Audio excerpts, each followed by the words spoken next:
जितना साउंड से आप लोग गप करते हैं हमको सुनाई दे देता है, उससे भी माने 100 भाग में आप लोग यहाँ बोलते हैं। क्या बोल रहे सुनाई नहीं दे रहा। इतना साउंड लेवल में बोलना ताकि हमको सुनाई दे, समझ गए। और जो साउंड में नहीं बोलेगा, उस जहां दिक्कत उसका शरीर में रहेगा वहीं पर ठीक करेंगे इसको। मतलब यदि मुंह में दिक्कत है तो मुंह में मारेंगे, शरीर में दिक्कत है शरीर में मारेंगे, जहां दिक्कत वहीं ठीक करना है ना। जिस चीज का बीमारी हो उस चीज का दवा दिया जाता है, तो उस दवा देने का काम आज करेंगे ताकि आप लोग को एग्जाम में किसी तरह का भी प्रॉब्लम ना हो। मैंने बीमारी से किसी तरह का क्या बोलता है उसको, परेशानी ना हो। बीमारी ना होने से पहले दवाई लाना चाहिए क्या सर? हाँ, दवाई दे देंगे। देखिए आवाज कैसे निकल रहा। चलिए सबसे पहले कौन आएगा, कौन हाथ उठा के जबरदस्ती टांग के लाना होगा। चलिए सबसे पहले सूजन ही आइए, आइए फटाक से कस के बोलिएगा, जैसे अभी बोले सर हमको काहे बुला रहे हैं, तो वैसे नहीं बोलना है, यहाँ पर जवाब देना। आइए खड़ा होइए। यहाँ सबसे पहला सवाल है, उधर देखिए बताना उन लोग को ना, ख्याति क्या है, यानी गुडविल किसको कहते हैं। नहीं पता। चलिए गुडविल निकालने का कितना मेथड है,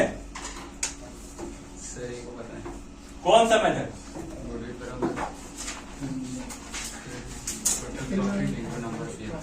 goodwill total profit into number of year. Goodwill बराबर total profit, total profit into number of year. नहीं, गलत है। गुडविल क्या है और कौन बताएगा।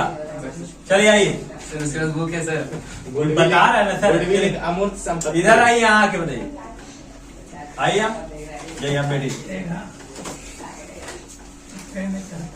क्योंकि यदि आज आप बोल लिए तो वहाँ लिखने से भी आपको कोई रोक नहीं सकता। बोलिए।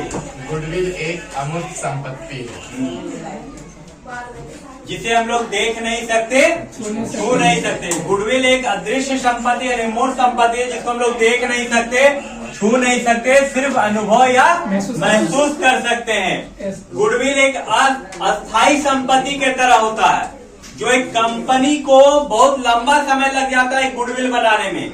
जिस कंपनी का जितना ज्यादा प्रॉफिट होगा उस कंपनी को उतना ही ज्यादा गुडविल होगा। यानी जिस कंपनी का जितना ज्यादा गुडविल होगा उस कंपनी को उतना ही ज्यादा प्रॉफिट होगा। क्योंकि हम लोग जो भी सामान को खरीदते हैं, जो भी प्रोडक्ट को खरीदते हैं, उस प्रोडक्ट का कंपनी को देख के खरीदते हैं, माने उसका बाजार के रिपुटेशन को देख के खरीदते हैं, उसका बाजार का गुडविल को देख के खरीदते हैं। इसलिए गुडविल क्या है, एक अदृश्य संपत्ति है। क्लियर है। गुडविल 5 मेथड से निकाला जाता है। पहला मेथड एवरेज प्रॉफिट मेथड, दूसरा सुपर प्रॉफिट मेथड, तीसरा कैपिटलाइजेशन मेथड, चौथा यूनिटी मेथड, पांचवा वेट एवरेज प्रॉफिट मेथड। सबसे पहले जो गुडविल होता है, यानी सिंपल एवरेज प्रॉफिट मेथड यदि आप निकालते हैं तो उसका फॉर्मूला होता है goodwill equal to actual average profit into number of year purchase. Actual average profit हम लोग निकालते हैं कैसे, actual average profit equal to average profit plus non operating expenses minus non operating income, तो निकल जाता है एक्चुअल एवरेज प्रॉफिट। और एक्चुअल एवरेज प्रॉफिट से नंबर ऑफ ईयर को हम लोग इंटू कर देते हैं, तो क्या निकल जाता है, गुडविल निकल जाता है। दूसरा मेथड क्या था, super profit method. Super profit method से गुडविल हम लोग कैसे निकालते हैं, सबसे पहले हम लोग लिखते हैं super profit equal to goodwill equal to super profit into number of year purchase. और सुपर प्रॉफिट निकालने के लिए क्या करते हैं हम लोग, super profit equal to actual average profit minus normal profit. Actual average profit निकालने के लिए आपको सिखा दिया गया। नॉर्मल प्रॉफिट निकालने के लिए क्या होता है, capital employed into normal rate of return by 100। इस तरह करके हम लोग दूसरा मेथड से निकालते हैं। तीसरा मेथड गुडविल निकालने का कैपिटलाइजेशन मेथड। कैपिटलाइजेशन मेथड से गुडविल निकालने का क्या होता है, goodwill equal to super profit into 100 by normal rate of return. चौथा method unity method. Unity method से हम लोग गुडविल कैसे निकालते हैं? यूनिटी मेथड से गुडविल हम लोग निकालते हैं goodwill equal to super profit into present value of unity rate. लेकिन प्रेजेंट यूनिटी ऑफ मल्टीप्लाई तब होता है जब रुपया में दिया रहता है, और जब माने पैसा में रहता है तब उसको हम लोग क्या करते हैं? डिवाइड देते हैं। पांचवा लास्ट मेथड गुडविल निकालने का वेट एवरेज प्रॉफिट मेथड से goodwill equal to weight average profit into number of year purchase. Weight average profit निकालने का फॉर्मूला क्या होता है? Total product by total weight. और टोटल प्रोडक्ट निकालने का फॉर्मूला क्या होता है? एक साइड में ईयर, दूसरा साइड में प्रॉफिट, तीसरा साइड में वेट और चौथा साइड में प्रोडक्ट। प्रॉफिट और वेट को गुना करके हम लोग क्या निकालते हैं? प्रोडक्ट निकालते हैं। क्लियर है? ये 5 तरह का मेथड है। बाबू जब वीडियो में डालते हो तो ध्यान से सारा वीडियो यदि देख लीजिएगा ना तो फिर आपको जरूरत नहीं पड़ेगा आगे, और नहीं तो बहुत प्रॉब्लम में पड़ जाइएगा। एग्जाम में 2 दिन बचा हुआ है तो मेहनत बढ़िया से कीजिए। समझ गए? सर हंसने से नहीं होगा। बैठिए फिर बुलाते हैं हम। Next question.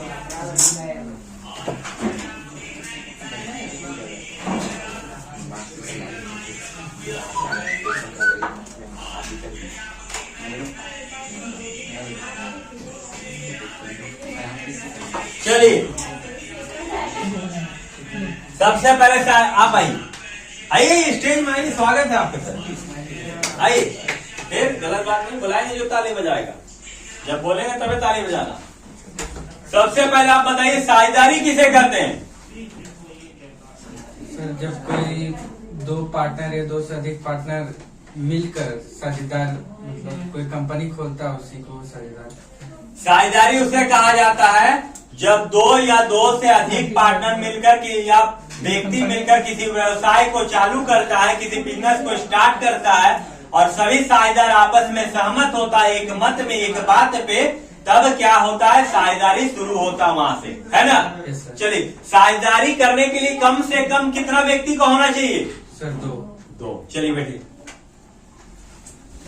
दूसरा, चलिए आप आइए। राहुल जल्दी जल्दी आइए बड़ा। हेलो ट्यूशन है। बोले क्लास में बोलिए, बंद कीजिए। टाइम है, जल्दी बोला। चलिए एक जगह दी, उसको जगह दी आने की। ठीक है, बाद में ट्यूशन देखना चलिए, बहुत सीजन खराब चल रहा अभी, नहीं इसीलिए कॉल आ रहा। टाइम है, टाइम कॉल आने का टाइम। तो देखे था कॉल आ रहा तो क्या। चलिए आप हमको बताइए कि एक नया पार्टनर यानी जब एडमिशन होता है, एक साझेदार का प्रवेश होता है तो क्या क्या लेके आता? एक न्यू पार्टनर क्या लेके आता? सर गुडविल लेके आता है, शेयर लेके आता है, प्रीमियम लेके आता है। शेयर भी गुडविल को ही कहते हैं शायद, है ना? और प्रीमियम भी गुडविल को कहते हैं। एक नया साझेदार आता है तो क्या लेके आता है? कैपिटल लेके आता है। और क्या लेके आता है? गुडविल लेके आता है। कैपिटल को हम लोग बिजनेस में रखते हैं और गुडविल को क्या करते हैं? सर गुडविल को जो ओल्ड पार्टनर चला था उन लोगों को बांटा जाता उसको बांट दिया। किस रेशियो में बांटा जाता है?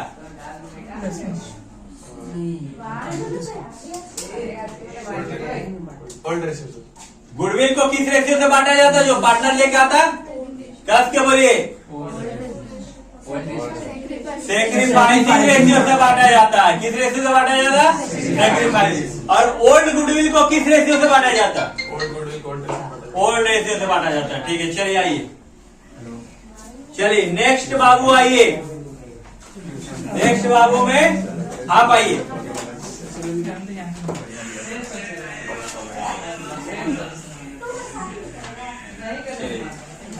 सबसे पहले ही बताइए, जब एक साझेदार का दिवालिया घोषित हो जाता है यानी डिजोल्यूशन हो जाता है तो क्या कारण से डिजोल्यूशन होता है? एक साझेदार के दिवालिया क्यों घोषित करता है?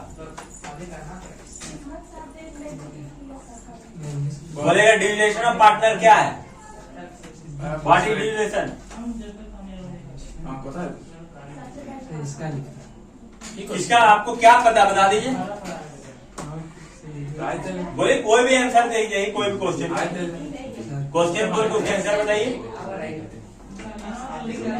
अच्छा 5 मिनट लोग फोन करोगे ना, चलो करो पीछे से कुछ ये है ना। बताइए कि जब रिजोल्यूशन ऑफ पार्टनरशिप हम लोग बनाते हैं, रिजोल्यूशन पार्टनरशिप चैप्टर में हम लोग रिलेशन अकाउंट बनाते हैं। क्या बनाते हैं? Realisation account. तो रिलेशन अकाउंट बनाते हैं तो वहां पर हम लोग एसेट्स को किधर लिखते हैं? बुक वैल्यू पे। अच्छा यार हाँ, टू में लिखते हैं कि बाय में लिखते हैं? टू में लिखते हैं। लाइबिलिटी को किधर लिखते हैं? बाय में लिखते हैं। जब एसेट्स को बेचते हैं तो उसको किधर लिखते हैं? इसको बेचते से बाय में। लाइबिलिटी को पेमेंट करते हैं तो किधर लिखते हैं? टू में लिखते हैं। चले आइए, चलिए ध्यान से सुनिए। रिलेशन ऑफ पार्टनर का मतलब क्या होता है? जब साझेदार का समाप्ति होता है। साझेदार का समाप्ति कब होता है? जब संपत्ति से ज्यादा कर्ज हो जाए तब साझेदार का समापन हो जाता है। कहने का ये मतलब है, आप दिवालिया घोषित कब कीजिएगा? दिवालिया हम तब घोषित करेंगे ना जो मेरा पास पैसा था और उससे ज्यादा मार्केट में कर्ज हो गया, अब और कर्ज मिलने का उम्मीद है नहीं, तब क्या करेगा? वो अपने आप को दिवालिया घोषित कर देगा और उसके पास जो संपत्ति रहेगा उसको बेचने के बाद अपना कर्ज को चुकाएगा। उसी समय उसको क्या, कौन सा अकाउंट खोला जाता है? Realisation account. क्या खोला जाता है? रिलेशन अकाउंट का हिंदी क्या होता है? वसूली खाता। क्या होता है? वसूली खाता।